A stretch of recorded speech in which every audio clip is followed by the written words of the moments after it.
L'assurance vie répond aussi à un autre besoin, la transmission. C'était le cas de Sylvie, une de nos épargnantes, qui, elle, s'inquiétait pour l'après. Elle a des économies de côté, elle voulait anticiper, prévoir la répartition de ses économies à ses proches pour elle avoir l'esprit tranquille et aussi pour faciliter l'après à sa famille. Elle a donc fait appel au contrat d'assurance vie sur nos conseils pour bénéficier de conditions fiscales privilégiées dans le cadre de cette transmission. Est-ce que tu peux nous expliquer ce cadre fiscal spécifique que permet l'assurance vie? Oui, c'est un très bon point. Merci Camélia.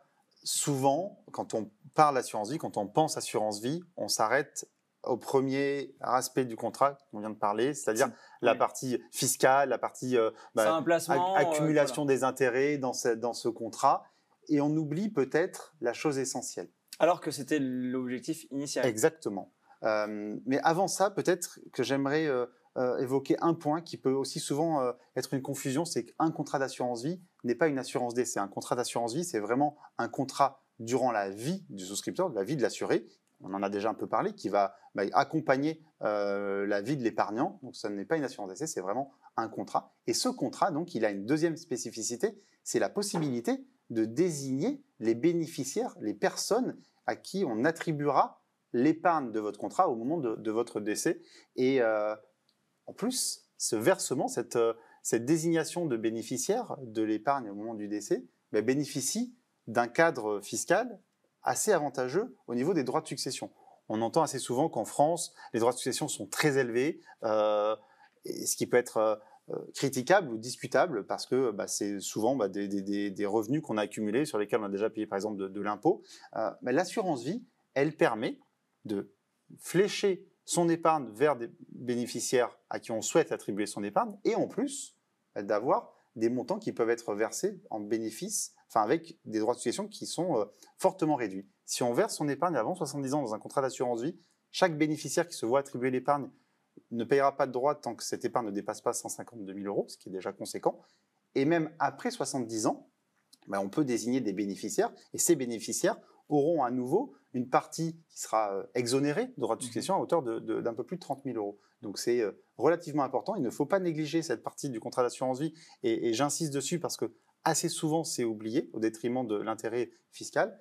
Et en plus, il est aussi possible d'ouvrir plusieurs contrats d'assurance vie. Donc c'est vraiment quelque chose qui s'inscrit dans la préparation, dans l'anticipation de la transmission de son épargne.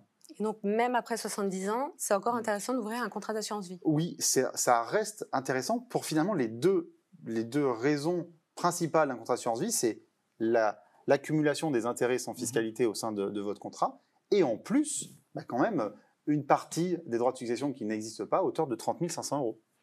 Et un contrat d'assurance vie, ça ressemble à quoi chez Corum? Et là, tu as pris un exemple là aussi. À nouveau, pour illustrer notre contrat, nous, chez Corum, je vous l'ai dit, ça fait partie de nos engagements et finalement de nos volontés de compréhension de nos épargnants sur le choix de leur placement. Ce sont des formules très simples, très lisibles, c'est-à-dire dans la composition du contrat. Par exemple, celle que j'ai décidé d'évoquer ce soir, c'est Corum Life Entreprise. C'est une formule où il y a une partie d'obligation. Donc maintenant, à présent, vous savez ce qu'est une obligation. Il y a aussi une partie d'immobilier. C'est finalement une formule qui permet de contribuer au développement des entreprises tout en ayant une certaine stabilité dans son épargne. Et la performance de 2024 est de 6,6%, donc à nouveau, avec quelque chose qui permet de venir rémunérer votre épargne pour anticiper des besoins futurs. Ok.